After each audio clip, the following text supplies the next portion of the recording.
ఆంధ్రప్రదేశ్ రాష్ట్రంలో పొత్తులు మహిమలు చేయబోతున్నాయి. 2019 ఎన్నికల్లో చంద్రబాబు నాయుడు జనసేన బీజేపీతో కలిసి యథావిధిగా 2014లో పోటీ చేసిన విధంగా చేసుంటే జగన్మోహన్ రెడ్డి ఎట్టి పరిస్థితుల్లో ముఖ్యమంత్రి కాడు అని చెప్పి ప్రజలు విశ్లేషకులు అందరూ భావిస్తున్నారు. కనుక పొత్తుల వల్ల చాలా లాభం ఉంటుంది. ఈ రాబోయే 2024 ఎన్నికల్లో పొత్తులు ఈ యొక్క రాజకీయ పార్టీల యొక్క విజయావకాశాలను కొత్త ప్రభుత్వం ఎవరు ఏర్పాటు చేయబోతారనే దాన్ని ప్రభావితం చేస్తాయి. 2019 ఎన్నికల్లో జనసేన పార్టీ 134 నియోజకవర్గాల్లో పోటీ చేసింది. సిపిఐ అప్పుడు జనసేన, సిపిఐ, సిపిఎం, బిఎస్పి 4 పార్టీలు కలిసి కూటమిని ఏర్పరిచారు కానీ అది బలహీన కూటమి. సిపిఐ 7 స్థానాల్లో పోటీ చేసింది, సిపిఎం 7 స్థానాల్లో పోటీ చేసింది. బహుజన సమాజ్ పార్టీ 24 స్థానాలు. అటు చేసి ఇటు చేసి మొత్తానికి 175లో జనసేన కూటమి 172 నియోజకవర్గాల్లో పోటీ చేసింది. ఇక వాళ్ళ ఓట్లు ఎలా ఉన్నాయంటే 72 నియోజకవర్గాల్లో జనసేనకు 10,000 పైన వచ్చినాయి. జనసేనకు 18 స్థానాల్లో 40,000 ఓట్లు పైగా వచ్చినాయి. ఇక 15 స్థానాల్లో 30,000 పైగా వచ్చినాయి. ఆ విధంగా జనసేన ప్రభావం రాబోయే 2024 ఎన్నికలను ప్రభావితం చేయబోతా ఉంది. మనం ఒక్కసారి 2019 ఎన్నికలను మనం విశ్లేషిస్తే అప్పుడు ఏ నియోజకవర్గాలలో ఏ పార్టీకి ఎన్ని ఓట్లు వచ్చినాయి అని పరిశీలిస్తే 42 నియోజకవర్గాల్లో జనసేనకు తెలుగుదేశం పార్టీ రెండిటికి కలిపి వచ్చే ఓట్ల కంటే తక్కువ ఓట్లతోనే వైఎస్ఆర్సీపీ పార్టీ విజయం సాధించింది. అంటే అప్పుడే జనసేన తెలుగుదేశం 2019లో కలిసి పోటీ చేసినట్లయితే ఈ 42 నియోజకవర్గాలలో ఒక్క సీటును కూడా వైఎస్ఆర్సీపీ పార్టీ గెలిచే అవకాశం లేదు.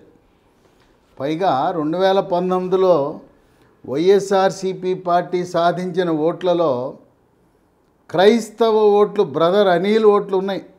చాలా కృషి చేశాడు బ్రదర్ అనిల్. మొత్తము ఆంధ్రప్రదేశ్ రాష్ట్రంలో ఉండే క్రైస్తవ సంఘాలనందరినీ ఒక తాటిపై తెచ్చి వాళ్ళందరికీ క్రైస్తవ బోధనలు మత బోధనలు చేసి వాళ్ళందరినీ కూడా ఏకతాటిపై తెచ్చి జగన్మోహన్ రెడ్డికి ఓట్లు వేసేలా చేశాడు.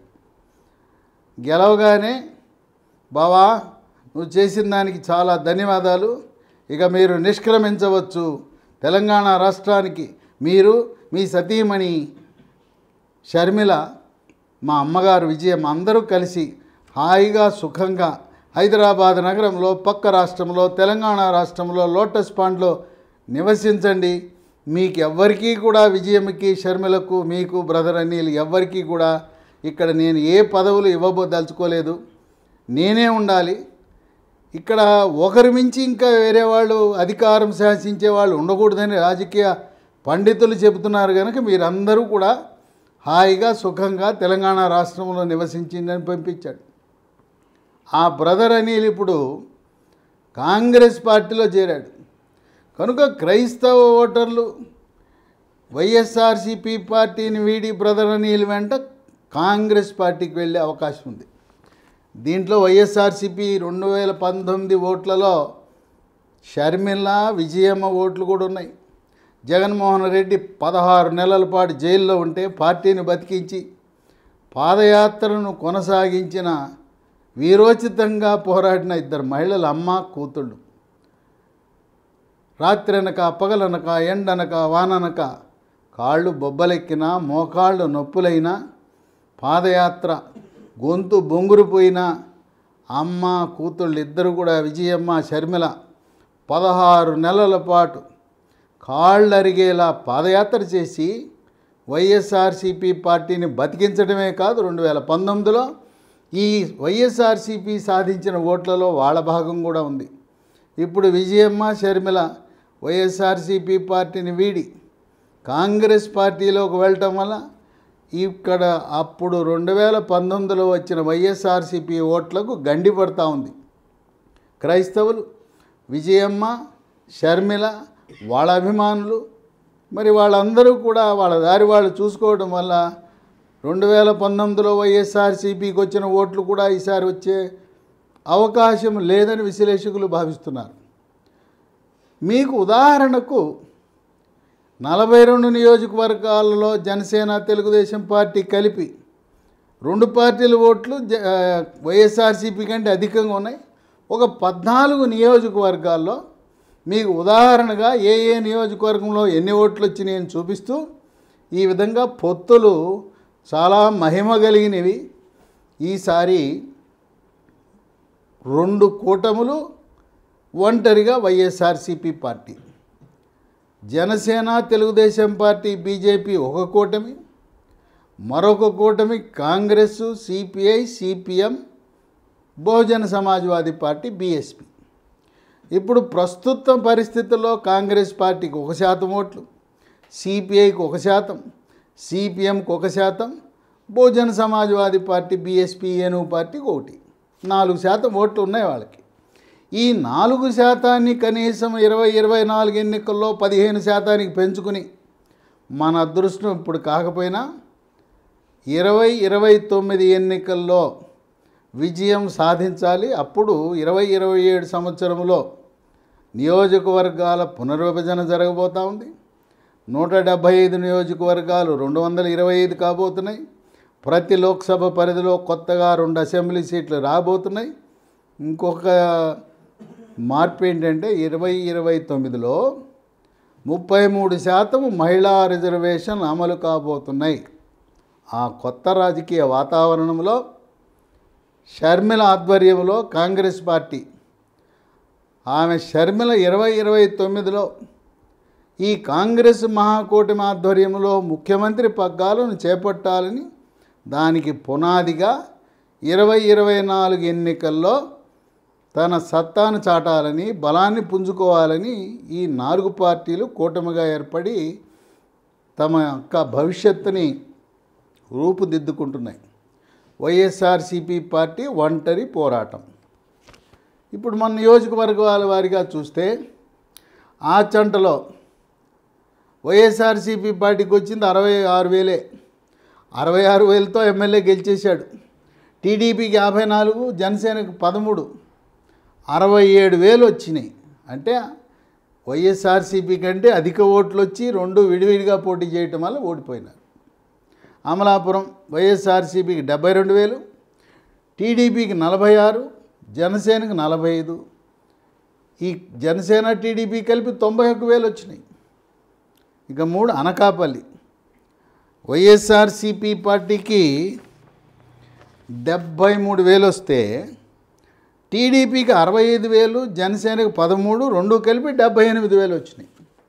అవి కూడా వైఎస్ఆర్సీపీ కంటే ఎక్కువే. ఇక 4 అవనిగడ్డ వైఎస్ఆర్సీపీకి 78,000, టీడీపీకి 58,000, జనసేనకి 28. ఈ 2 పార్టీలు కలిపి 86,000 వచ్చినాయి. అభ్యర్థి మాత్రం 78,000తో గెలిచినట్టు ప్రకటించబడింది. ఇక భీమవరం 70,000తోనే గ్రంథి శ్రీనివాస్ గెలిచాడు. టీడీపీకి 54,000 వచ్చినాయి, జనసేనకు 62 వచ్చినాయి. ఈ 2 పార్టీలు కలిపి 1,16,000 వచ్చినాయి. కనుక ఆ రోజు కలిసి పోటీ చేస్తే ఈ గంద్రి శ్రీనివాసు వైఎస్ఆర్సీపీ పార్టీ అడ్రస్సే ఉండేది కాదు. భీమిలి వైఎస్ఆర్సీపీకి 1,10,000 వచ్చినాయి.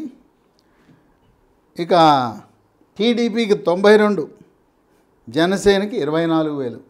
2 కలిపితే 1,16,000. అంటే 6,000 వీళ్ళ ఓట్లు ఎక్కువ ఉన్నాయి. 2019 ఎన్నికల్లో ఏలూరు నియోజకవర్గంలో వైఎస్ఆర్సీపీకి వచ్చింది 72,000, టీడీపీకి 68,000, జనసేనకి 16, మొత్తం కలిపి 84,000 ఓట్లు వచ్చినాయి. గాజువాక ఇక్కడ పవన్ కళ్యాణ్ పోటీ చేశాడు. వైఎస్ఆర్సీకి 74,000తోనే గెలిచేశాడు. టీడీపీకి 55,000 వచ్చినాయి, జనసేనకి 56,000 వచ్చినాయి. మరి అక్కడ 1,10,000 ఓట్లు వచ్చినాయి అక్కడ రెండు పార్టీలు కలిపి. అప్పుడే పొత్తు పెట్టుకుంటుంటే జనసేన అధినేత భీమవరంలో గెలిచేవాడు, గాజువాకలో కూడా గెలిచేవాడు. గన్నవరం తూర్పుగోదావరి వైఎస్ఆర్సీపీకి 67,000, టీడీపీకి 45, జనసేనకి 36. ఈ రెండు పార్టీలు కలిపి 81,000. కానీ వైఎస్ఆర్సీపీ 67,000కే ఎమ్మెల్యే అయిపోయాడు. కైకలూరు వైఎస్ఆర్సీపీకి వచ్చిన 82,000, టీడీపీకి 73, జనసేనకు 11. ఈ రెండు పార్టీలు కలిపి వచ్చిన 84. కలిసి పోటీ చేసి ఉంటే ఇక్కడ ఏ కైకలూరులో వైఎస్ఆర్సీపీ గెలిచేదే కాదు. కాకినాడ సిటీ వైఎస్ఆర్సీపీకి వచ్చింది 73, టీడీపీకి 60,000, జనసేనకు 30. జనసేన టీడీపీ కలిస్తే 90,000. కేవలం 73,000తో కాకినాడ సిటీ ఎమ్మెల్యేగా ఆయన ఈరోజు పదవిని అలంకరించాడు. కాకినాడ రూరల్ వైఎస్ఆర్సీపీ 74,000, టీడీపీ 65, జనసేన 40. ఇక్కడ 105,000 ఓట్లు రెండు పార్టీలకు ఉంటే కేవలం 74,000తో అక్కడ ఎమ్మెల్యేకి ప్రకటించబడ్డాడు. ఆయన మంత్రిగా కూడా పనిచేశాడు. కొత్తపేట తూర్పుగోదావరి జిల్లా వైఎస్ఆర్సీపీకి 82,000, టీడీపీకి 78, జనసేన 35. ఈ రెండు కలిపితే 113,000 అయినాయి. ఇప్పుడు ఈ గణాంకాలన్నీ మనం పరిశీలిస్తే మనకు అర్థమైంది ఏంటంటే జనసేన తెలుగుదేశం పార్టీ కలిసి పోటీ చేస్తే తిరుగులేదు, అధికారంలోకి రావటం తథ్యం. చంద్రబాబు నాయుడు ముఖ్యమంత్రిగా, అలాగే పవర్ స్టార్ పవన్ కళ్యాణ్ ఉప ముఖ్యమంత్రిగా ఇద్దరు కలిసి రాష్ట్ర ప్రభుత్వాన్ని నిర్వహించే అవకాశం వస్తుంది. సరే, కొంతమంది సీట్లు త్యాగం చేయక తప్పదు. పట్టు విడుపు అనేది కావాలి. ఎక్కువ తక్కువ మనము కలిసి పనిచేయటంలో వచ్చే ఇది ప్రయోజనం. ఇది 2009లో చంద్రబాబు నాయుడు ఒక మహాకూటమిని ఏర్పరిచాడు. అప్పుడు Telugu Desam party, TRS, CPI, CPM ఇవన్నీ కలిసి ఒక కూటమి కింద ఏర్పరిచారు. తెలంగాణ రాష్ట్రంలో ఏకంగా టీఆర్ఎస్ పార్టీకి 50 సీట్లు ఇచ్చారు టీడీపీ వాళ్ళు. ఆ 50లో టీఆర్ఎస్ గెలిచింది కేవలం 10. అప్పట్లో 50 సీట్లు కాకుండా వాళ్ళకి 20 సీట్లే ఇచ్చిన 20 సీట్ల నుంచి కూడా 10 గెలిచేవారు. కనుక పార్ట్నర్కి ఆచి తూచి ఇవ్వాలి. ఎప్పటి నుంచో 40 సంవత్సరాలుగా 4 దశాబ్దాలుగా పార్టీని నిర్వహిస్తూ పాతుకుపోయిన శ్రేణులున్న పార్టీకి ఎక్కువ సీట్లు ఇస్తే ఆ కూటమి విజయం సాధించే అవకాశం ఉంటుంది. తెలంగాణలో చూడండి, జనసేన పార్టీ 8 సీట్లు అడిగారు. 8 సీట్లు అంటే జనసేనకి చాలా ఎక్కువ.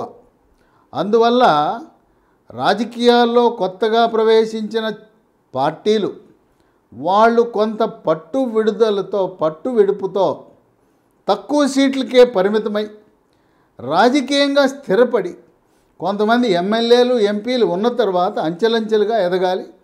కనుక తెలుగుదేశం పార్టీ, జనసేన కలిసి పోటీ చేస్తే కలిసి ఉంటే కలదు సుఖం, విడిపోతే తప్పదు దుఃఖం. జనసేన, తెలుగుదేశం పార్టీ ఏదైనా కారణం వల్ల విడివిడిగా పోటీ చేస్తే 2019లో జరిగిన ఎన్నికల్లో వచ్చిన ఫలితాలే పునరావృతమవుతాయి. వీళ్ళ అభిప్రాయ భేదాలు జగన్మోహన్ రెడ్డికి కలిసి వచ్చే అంశం అవుతుంది. కనుక 42 నియోజకవర్గాల్లో స్పష్టంగా జనసేన, తెలుగుదేశం పార్టీకి వచ్చిన రెండు పార్టీలు కలిపి వచ్చిన ఓట్లు వైఎస్ఆర్సీపీ కంటే చాలా ఎక్కువగా ఉండటం అనేది ఒక విశేషం. దీన్ని బట్టి పొత్తులు చాలా మహిమలు కలిగినాయి. బలమైన పొత్తులు, సరైన సంఖ్యలో సీట్లు కేటాయించటము ద్వారా అధికారంలోకి రావచ్చు.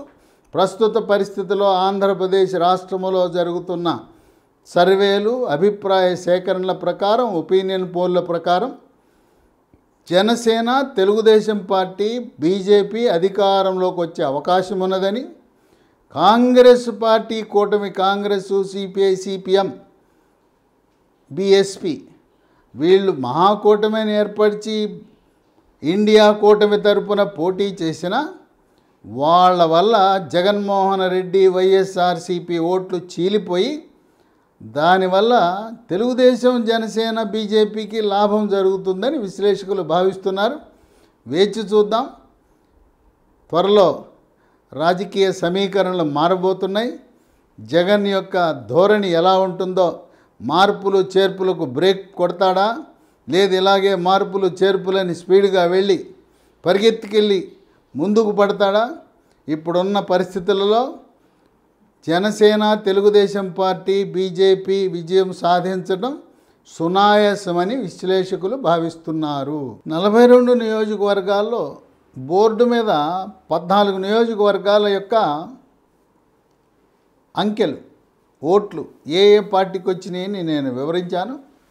ఇవి కాక 2019 ఎన్నికల్లో ఏ ఏ నియోజకవర్గాలలో వైఎస్ఆర్సిపి కంటే అధికంగా జనసేన, తెలుగుదేశం పార్టీ సాధించిందంటే మచిలీపట్నం, మంగళగిరి, ముమ్మడివరం, నగరి, నర్సాపురం, నెల్లూరు సిటీ, నెల్లూరు రూరల్, పెడన, పెనమలూరు, పిఠాపురం, పొన్నూరు, పత్తిపాడు, గుంటూరులో పత్తిపాడు, అలాగే తూర్పుగోదావరి జిల్లాలో ఉండే పత్తిపాడు రెండిట్లో కూడా వైఎస్ఆర్సిపికి వచ్చిన ఓట్లు జనసేన, తెలుగుదేశం పార్టీ ఓట్ల కంటే తక్కువ. Ramachandrapuram, Srikakulam city, Tadepalligudem, Tadikonda, Tanuku, Tenali, Tirupati, Vemuru, Vijayawada west, Vijayawada central, Vizianagaram city.